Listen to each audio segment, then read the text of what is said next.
സവർക്കർ എങ്ങനെയാണ് രാജ്യത്തിന്റെ ശത്രുവാകുന്നതെന്ന് ഗവർണർ രാജേന്ദ്ര വിശ്വനാഥ് അർലേക്കർ ശരിയായി പഠിച്ചാൽ കാര്യങ്ങൾ മനസ്സിലാകുമെന്നും ഗവർണർ പറഞ്ഞു.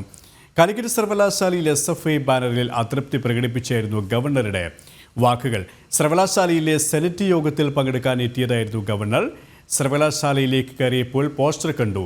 എന്ത് ചിന്തയാണ് എന്ന് ചോദിച്ചുകൊണ്ടായിരുന്നു ഗവർണറുടെ പ്രതികരണം. I was just reading a banner there now. We need a chancellor and not Savarkar. I don't know what thinking is this. What sort of thinking is this?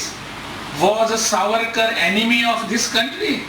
What we need, we do not understand. We said we need a Savarkar. We need chancellor. Chancellor is here with you. You do now whatever you want to do with the chancellor. But what bad things Savarkar has done?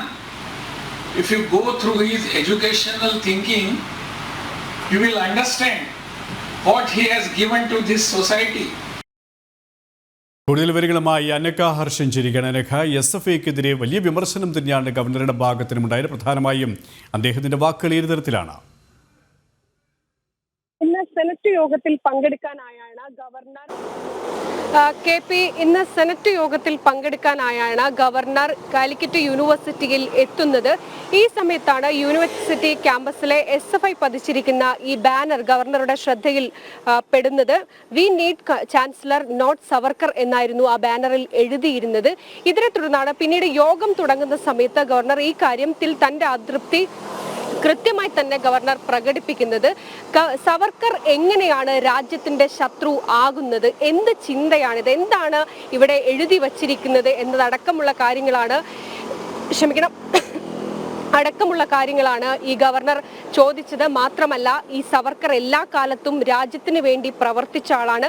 കുടുംബം അല്ലെങ്കിൽ കുടുംബത്തെക്കുറിച്ച് ചിന്തിക്കാതെ സമൂഹത്തിനെ കുറിച്ചും രാജ്യത്തിനെ കുറിച്ചും മാത്രം ചിന്തിച്ച ഒരാളാണ്. അങ്ങനെയുള്ള ഒരാളെ കുറിച്ചാണ് ഈ രീതിയിലുള്ള പോസ്റ്ററുകൾ ഉയരുന്നത്. മാത്രമല്ല, സർവകലാശാലകളിൽ ഇത്തരത്തിലുള്ള പോസ്റ്ററുകൾ ഉയരുന്നതിനെ കുറിച്ച് കൃത്യമായ ഒരു ശ്രദ്ധ ഉണ്ടാകണമെന്ന് വൈസ് ചാൻസലർക്ക് ഗവർണർ നിർദ്ദേശം നൽകുകയും ചെയ്തിട്ടുണ്ട്. KP കോഴിക്കോട് നിന്നും അനഘയാണ് വിവരങ്ങൾ നൽകിയത്.